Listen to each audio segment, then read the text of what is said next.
Ya, terima kasih Atika. Sebelum itu kita ke perkembangan ini. Petroleum Sarawak Berhad Petros bakal mewujudkan 4 hub gas masing-masing satu di Miri, Semalaju, Bintulu dan Kuching.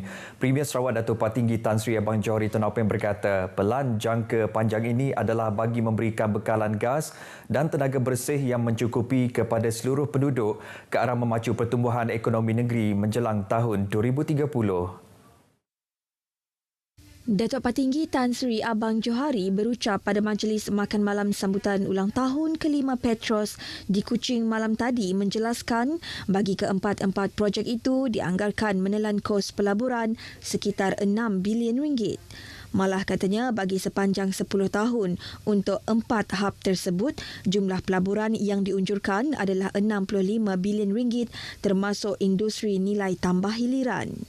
Menurut Premier, bagi Hub Miri, projek pertama loji janakuasa 400 MW akan diwujudkan untuk memperkukuhkan lagi tahap keselamatan Sarawak Energi bagi kawasan utara.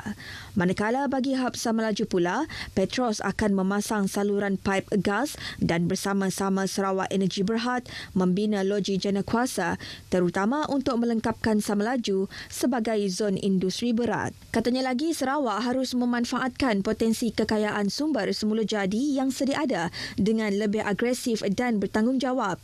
Ia bagi memastikan rakyat juga menikmati kemewahan yang dimiliki oleh Sarawak dan tidak lagi digelar sebagai negeri kaya tetapi taraf hidup rakyat yang mundur ke belakang.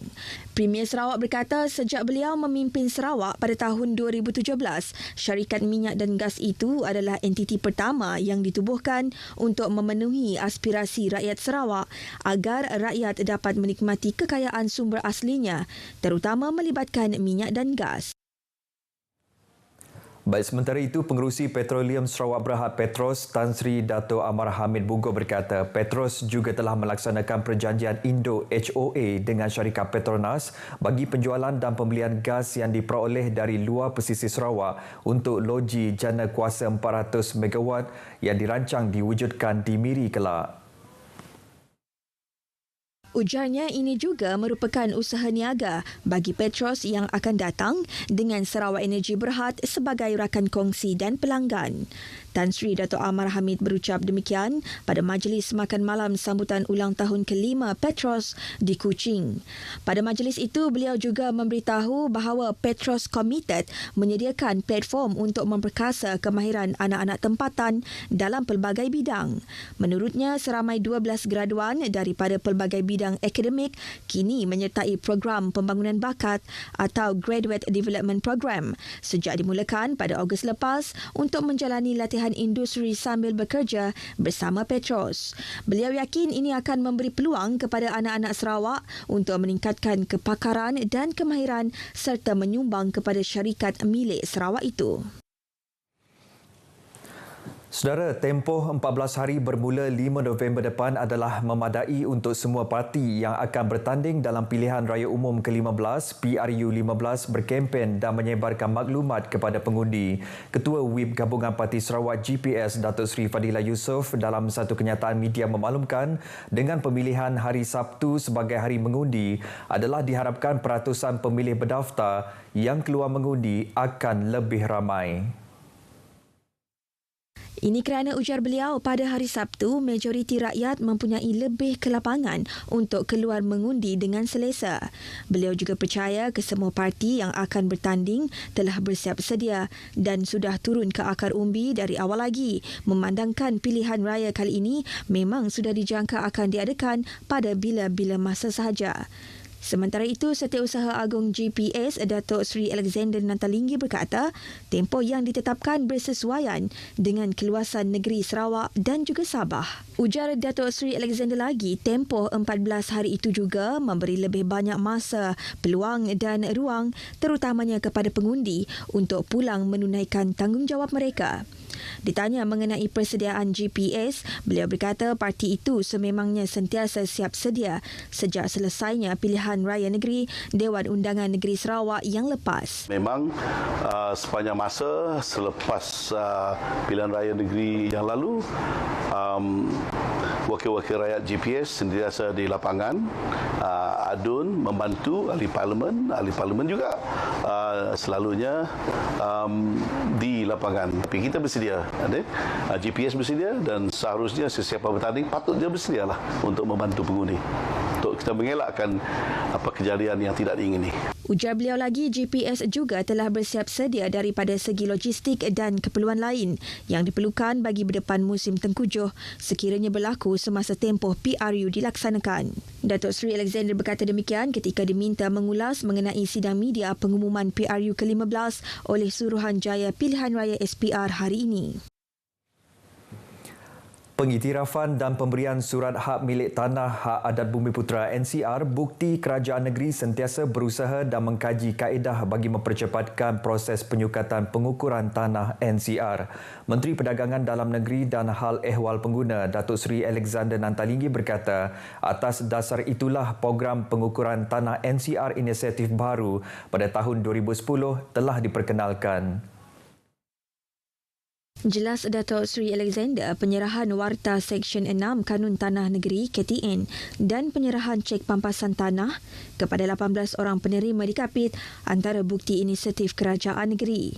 Bagi penyerahan Warta Rizab Komunal Bumiputera Seksyen 6 KTN, ia melibatkan 6 kawasan, antaranya kawasan Sungai Merukin, Nanga Mujong dan kawasan Rumah Anci, Nanga Sepaji, Sungai Majau. Beliau berkata demikian pada majlis penyerahan Warta Seksyen 6 Kanun Tanah Negeri dan cek pampasan tanah bagi projek tapak pembinaan Kolej Profesional MARA Kapit. Sebanyak 27 cek pampasan tanah diserahkan kepada penerima pampasan tanah melibatkan pemilik tanah bagi pelaksanaan projek tapak pembinaan Kolej Profesional MARA di Kapit yang berjumlah lebih RM931,000. Pembinaan institusi pendidikan di kawasan luar bandar yang strategik seperti pembinaan Kolej Profesional MARA merupakan antara usaha kerajaan negeri dalam meningkatkan tahap pendidikan masyarakat. Seramai 176 pegawai penguatkuasa dan 101 pegawai pemantau harga Kementerian Perdagangan Dalam Negeri dan Hal Ehwal Pengguna Negeri KPDNAGP Sarawak akan melaksanakan pemantauan dan pemeriksaan di pasar awam dan pasar raya bagi skim harga maksimum musim perayaan SHMMP Deepavali 2022. Ketua Pegawai Penguatkuasa Negeri Pejabat KPDNAGP Sarawak, Peter J. Benius Agang memberitahu ini bagi memastikan keluarga Malaysia tidak dibebankan dengan peningkatan kos sara hidup. SHMMP Deepavali 2022 ini katanya akan berkuat kuasa selama 7 hari, meliputi 4 hari sebelum perayaan, sehari semasa perayaan dan 2 hari selepas perayaan dari 20 hingga 26 Oktober. Penguatkuasaan melibatkan 8 jenis barangan harga yang telah diwartakan di bawah Akta Kawalan Harga dan Anti Pencetutan 2011. Antaranya daging kambing biri-biri import bertulang, tomato, cili merah, bawang merah kecil dan bawang merah besar import. Jelasnya penentuan harga barangan dibuat melalui perbincangan dengan agensi kerajaan, pengeluar, pemborong dan pasaraya serta peruncit dengan mengambil kira harga pasaran semasa serta faktor perubahan harga khususnya melibatkan barangan import yang dipengaruhi perubahan kadar tukaran mata wang serta lain-lain kos yang terlibat. Ia termasuk penentuan harga maksimum ayam dan telur ayam sejak 12 Oktober lalu dan masih berkuat kuasa sehingga kini bagi menstabilkan harga ayam dan telur ayam serta keberadaan bekalan di pasaran. Beliau berkata demikian dalam sidang media selepas mengadakan walkabout di sebuah pasaraya di Kuching. Dalam pada itu, beliau mengingatkan mana-mana peniaga yang didapati melakukan pelanggaran akan diambil tindakan tegas di bawah Akta Kawalan Harga dan Anti Pencetutan 2011. Baik saudara, sekian berita dari Sarawak. Kita kembali bersama Atikah di Angkasa Puri. Atikah, silakan. Baik, terima kasih Ibu Ma untuk perkembangan.